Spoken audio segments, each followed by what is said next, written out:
beda. Belajar dari Allah pasti beda. Gereja menjadi besar karena iman yang besar.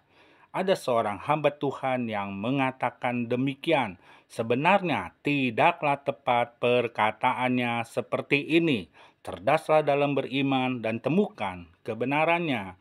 Yang pertama, gereja ada karena Tuhan dan Yesus kepala gereja, pemimpin yang tertinggi. Tidak ada orang yang langsung mempunyai iman yang besar karena alasannya jelas. Iman timbul karena pendengaran akan firman Kristus. Roma 10 ayat 17. Dan iman bertumbuh bukan hanya dari pendengaran akan firman Kristus, tetapi melalui pengalaman di dalam pergumulan hidup. Yang kedua, jadi kalau dibalik, apakah orang yang melayani di gereja kecil di daerah-daerah mereka mempunyai iman yang kecil? Belum tentu, bukan? Justru iman mereka besar. Mereka melayani Tuhan bertahun-tahun dan banyak yang bertahan sampai sekarang walaupun mereka hidup dalam kekurangan. Mengapa saya katakan iman mereka besar? Cobalah saudara melayani di daerah dan menggantikan posisi hamba Tuhan itu. Apakah punya iman yang sama seperti hamba Tuhan di daerah? Belum tentu, bukan? 3. Masalah gereja kecil dan gereja besar itu kepercayaan Tuhan kepada hambanya dan kesetiaan seorang hamba Tuhan yang melayani dari perkara-perkara yang kecil sehingga dipercaya Tuhan akan perkara yang besar. Lukas 16 ayat 10. Dan Tuhan juga tahu kemampuan seorang hambanya, seperti perumpamaan talenta. Yang keempat, yang benar adalah punya mimpi yang besar. Mimpi punya gereja yang besar dan berjuang untuk mewujudkan mimpinya itu, bukan iman yang besar.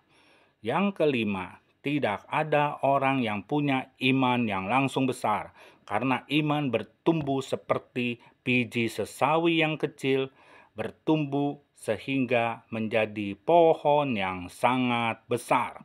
Yang keenam, Abraham menjadi bapa orang beriman. Apakah Abraham mempunyai iman yang besar? Tidak, ia mengalami proses kehidupan. Nabi Nuh masih hidup selama 60 tahun ketika Abraham lahir dan hidup. Sem juga masih hidup yang beribadah kepada Tuhan. Sem itu anaknya Nabi Nuh. Jadi Abraham sudah pasti mendengar cerita tentang Henokh terangkat ke surga karena berkenan kepada Allah dari Nabi Nuh. Dan cerita air bah yang menghukum penduduk bumi karena kejahatan manusia. Imannya ada karena mendengar firman Tuhan. Dan bukan hanya itu, Abraham mempunyai pengalaman iman dalam hidupnya antara percaya dan tidak percaya, dari yang percaya menjadi tidak percaya dan ragu-ragu, seperti ketika Tuhan mengatakan pergi meninggalkan negerinya, dia taat dan langsung berangkat pergi. Tetapi ketika dia ke Mesir, dia mengatakan kepada Sarah bahwa engkau adalah saudaranya. Tidak mau diakui sebagai istrinya, dia takut mati. Dan bukan hanya itu, Tuhan mengatakan melalui keturunannya dari Sarah itu anak kandungnya yang menjadi anak perjanjian. Sarah berkata kepada Abraham, mungkin melalui Hagar Tuhan memberikan anak, dan Abraham mendengar perkataan Sarah untuk mengawini Hagar sehingga lahirlah Ismail.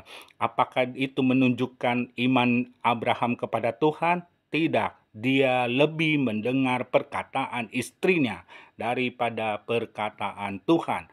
Dan seterusnya, ketika Sarah mandul dan Abraham umurnya sudah tua, dia akan punya anak, dia tidak percaya. Tetapi ketika Tuhan mengulangi perjanjiannya, dia percaya walaupun si Sarah tidak percaya.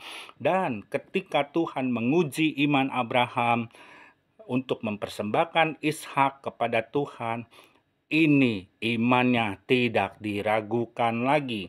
Karena kalau dia ragu atau dia tidak percaya mempersembahkan manusia sebagai korban kepada korban bakaran itu adalah penyembahan berhala. Dia tidak bertanya atau berkata seperti itu kepada Tuhan. Dia taat dan dia berkata kepada dua bujangnya bahwa dia akan pergi ke atas gunung dan dia akan kembali. Kami akan kembali. Kata kami menunjukkan iman percaya Abraham. Dan Alkitab katakan Abraham berkata Allah berkuasa untuk melaksanakan apa yang ia janjikan. Walaupun Ishak mati, dia sanggup untuk menepati janjinya membangkitkan Ishak kembali. Inilah kepercayaan Abraham. Inilah yang disebut iman yang besar, bertumbuh dan bertambah dari iman yang kecil. Kiranya Tuhan memberkati.